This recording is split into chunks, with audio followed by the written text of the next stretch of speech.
I have been a hunter and outdoorsman for as long as I can remember. Been out hunting and stuff since I've been 7 years old. And my uncle Leroy and my dad and my family have all been hunters. So we've just taken to the nature to be able to do that, and the conservation that goes along with being in the outdoors and being an outdoorsman. When my father passed away in 1997, I took on the role as a dad figure for my brother Jared. And we would continue. I've had him out hunting and everything since he's been 8 years old, and doing all the things out in the outdoors, camping, the whole works. And Jared and I were out hunting in 2 years after Dad had passed away. We were out in Shawnee National Forest down by Eddyville in Pope County, and Jared had loaded his gun up that morning and his gun discharged, and I told him to put it away, and he begged and pleaded and carried on and everything. And then that was when I made the biggest mistake I've ever made in my life, and I let him take that gun in the woods, and ultimately he dropped it out of his deer stand, it discharged, and it shot and killed him.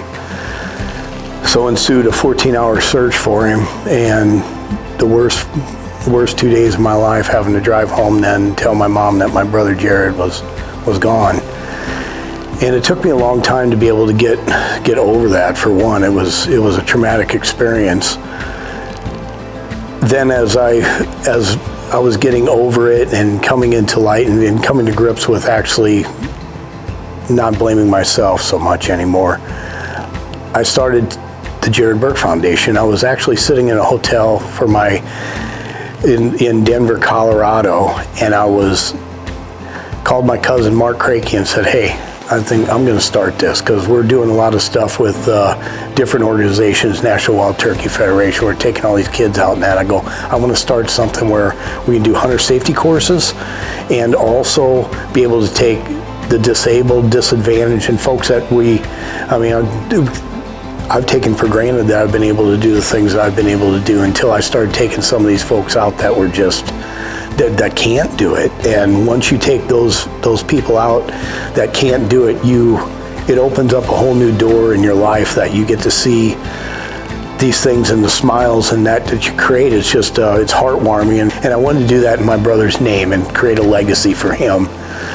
And that's what we've done. And since 2014, we've got our 501c3. We've probably had over 125 outings since 2014. There was a gentleman by the name of Jared Emig. Him and his wife Lisa,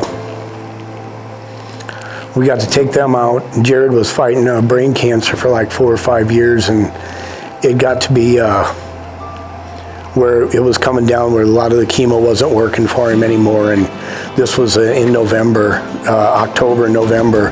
I got the chance to take them out to Montana to go on an elk and mule deer hunt. And Jared, even through what he was going through, he was able to end up taking a mule deer and an elk out there, and that was like a dream for him. And that dream was fulfilled. And it also offered them a chance to be together and get away from the monotony of their daily life of thinking about the cancer and thinking about what they did every day with it, the realization of what was coming. And it allowed them to forget about it for just that week. And Lisa tells me all the time that that's what it was. And unfortunately, Jared passed away January 15th that year. And that was a very humbling experience for me. Whatever outdoor venture it is, I know we do a lot of stuff hunting-wise, but it doesn't need to be hunting. It can be anything you want to do, anything that's out in nature. You could have a camping. You could, whatever you think you want to do, just go out and ride ATVs in the mountains, or go horseback riding in the mountains. Do anything in Southern Illinois, the great state we have here, that there's a lot of opportunities to get out and do some of this stuff, and we can provide all that. We've got track chairs, and we make it happen. No matter what we got to do, we will get it. It'll happen. One way or another, we'll make sure it happens for the folks that want to do it. When I say disadvantaged means somebody that might not have the time or the opportunity, or not necessarily be disabled, but they just don't have maybe it's monetary issues that they don't have, but they've always wanted to do something, and if this can help them out and bring their soul back to where it needs to be, we're in for it. I think it's important that we teach the younger generation about conservation and being out in nature, because frankly, nature is healing.